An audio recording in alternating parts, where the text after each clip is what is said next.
Shenda Mtito TV. Shenda Mtito TV.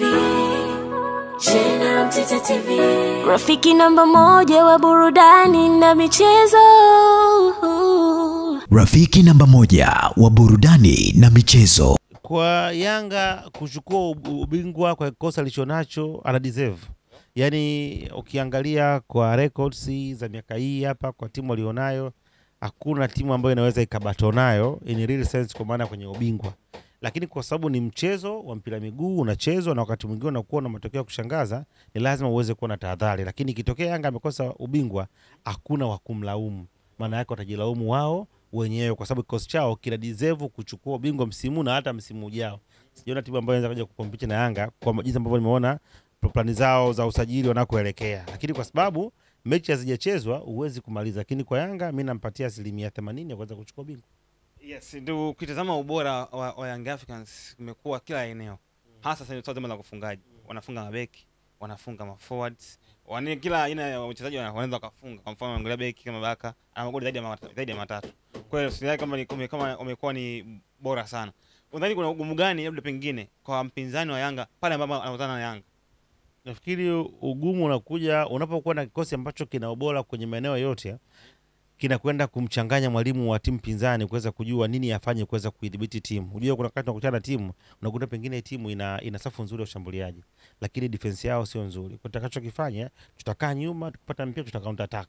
Sasa Yanga ukiangalia kwenye maeneo yote wanaweza kushambulia. Wanaweza kushambulia kulia, wakashambulia kushoto, wakashambulia katikati, wakashambulia kupitia pembeni. Kwa hiyo imekuwa ni timu ambayo wakati mwingine kupata plani nzuri ya kuweza kuwadhibiti imekuwa ni changamoto sana. Sawa, tubaki hapo kwenye ligi kuu. Moja kati ya mechi ambayo inatazamwa sana hapa ni Yanga Tanzania Prisons dhidi ya Yanga. Yanga watakuwa ugenini kule Mbeya. Kwa sababu gani? Tanzania Prisons wako kwenye nafasi mbaya. Kwamba wakipoteza mechi hiyo tafsiri yake inakwenda kupeleka kwenye playoff au tulala kabisa. Kwa hiyo maswali mengi ya watu maoni kwamba mechi itakuwa ni ngumu, pengine Yanga anza kapoteza. Labda ampata sana ushindi basi sale. Sasa hapa tulinganisha vikosi. Tanzania Prisons dhidi ya Yanga. Na kutana kule Mbeya. Yaani kuwa kwenye pressure ya kushuka daraja, kuwa wanataka alama za ulazima huko nyumbani, hivyo vitakuwa vinamata kama una ubora ambao unaweza kukufanya uweze kucompete na opponent wako. Kwa hiyo jambo la kwanza ni ubora. Yaani wewe kuwa na desire yako, kuwa na matamanio yako, kama hakuna ubora haiwezi kukusaidia. Kwa hiyo uwezi ukaicompare Yanga na Tanzania Prison kwa maana ya quality ya kikosi. Kitakachoongezeka tu ni jitihada kwa Tanzania Prison kutaka kwamba wanajisanua kwenye hali walio kuwa nayo, lakini kwa maana ya mechi obviously Yanga ana advantage ya kupata matokeo. Kuna jambo ambalo pengine nitamani kwa wana michezo wengine na mimi pia nipate faida pia na mtazamaji. Kisaikolojia au kitaalamu zaidi kwa performance ambayo Yanga ilianza nayo msimu uliopita. Walianza vibaya sometime, mechi mbili mfululizo walipoteza dhidi ya Azam, dhidi ya Tabora United. Mengi alizungumzwa, wala wachezaji hawana performance nzuri, mara sijui kocha, mara issue gani. Lakini mwisho wa siku pia akaja akazungumzwa Dube ambaye saizi amewaka, pia akaja akazungumzwa Ziki ambaye pia na saizi yuko kwenye ubora wake zaidi.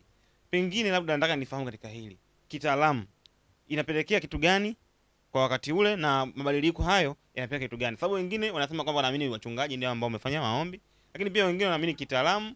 Na pia nataka nifahamu kutoka kwa kama mchambuzi ambaye pengine ni mbobevu, unafahamu kila kitu kwenye swala zima la kimichezo, kitaalamu hii imekaa. Yanga walishuka viwango kutokana na matatizo ambayo walikuwa nayo. Unaweza kuona timu baada ya kuwa na Mwalimu Gamondi msimu uliopita, msimu huu ilianza vizuri kwenye mechi za maandalizi, lakini baadaye ikaanza kukata moto. Alikuwa tatizo la mtu mmoja, ilikuwa ni timu nzima, ilikuwa ichezi, ilikuwa inachoka.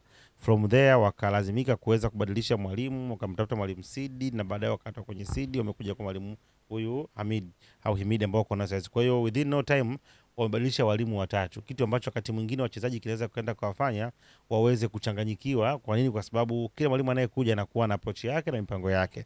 Ukizungumzia mambo ya wachungaji wapo tu. Hata wewe kesho unaweza kwenda ukaombewa lakini bado usifunge magoli. Kwa hiyo kwanza lazima uwe na hiyo quality ya kuweza kufanya kile kitu. Kwa hiyo baadaye walikaa wakaseto chini, wakarudi uwanja wa mazoezi kupata utulivu. Baada ya kuanza kukaa serious, umeweza kuona kwa sababu wale watu ni class wale ni class. Kwa hiyo ukiwa na class wakati mwingine unaweza ukapoteza form, lakini kupoteza form haikuondoe kwenye class ambayo uko nayo. Aziz Ki anaweza kawa iko out of form, lakini within no time akarudi katika ubora wake. Kwa hiyo nafikiri kinachosaidia ni kuwa na wachezaji wengi ambao wana class ya juu. Kwa hiyo hata kama wakiyumba kidogo inakuwa ni rahisi kuweza kurigeni na kurudi katika mstari. Na mwisho sasa hapo tushagize kidogo swala zima la Young Africans. Unajua pengine wanaweza kama mabingwa au wasiwe mabingwa, lakini asilimia kubwa ni kwa pengine wanaweza kama mabingwa. Tusalie hapo. Unajua katika msimu unaweza kama ni msimu bora kwenu, lakini bado kuna wachezaji ambao wanaweza pengine wakaagwa, wakatolewa kwa mkopo, wengine wakaenda sehemu fulani. Hapa nataka nifahamu pengine baadhi ya wachezaji wa Young Africans msimu ujao ambao pengine tutakuwa nao. Mapema sana. Mapema sana. Yaani ligi, mechi ya mwisho ligi kiisha siku inayofuata njoo.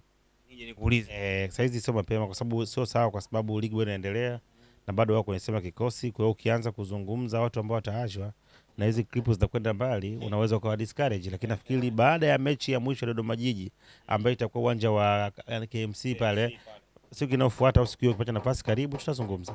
Zungumzie kwamba wachezaji ambao wanaondoka utapata taarifa zao. Mikeka vipi? Kama kawaida Jamvika na Salamba inaendelea, tunatoa free tips kuanzia odds 10 mpaka odds 100. Kocha msingi ni kuendelea kutufuatilia na kuweza kuingia katika simu yako na kuandika nyota 150 nyota 50 nyota 1 leli, namba kampuni 610 251 28, kisha unaweka kiasi kwa siku 1000, wiki 1500 na kwa mwezi 15,000, VIP 30,000. Baada ya hapo utapokea mkeka wako kwa kutumia kupata message kutoka Selcom na Samba TV ukiwa umejiunga na Jamvika na Salamba. Watu wanaokota kweli kweli. Watu wanaokota kila siku, watu wanaokota, na tuna ofa ambayo inakwenda kuishia tarehe 27 mwezi huu ya kutoa kila siku odds kuanzia 10 mpaka 100 free. Okay. Mimi nikushukuru sana. Karibu tena ndugu. Asante sana.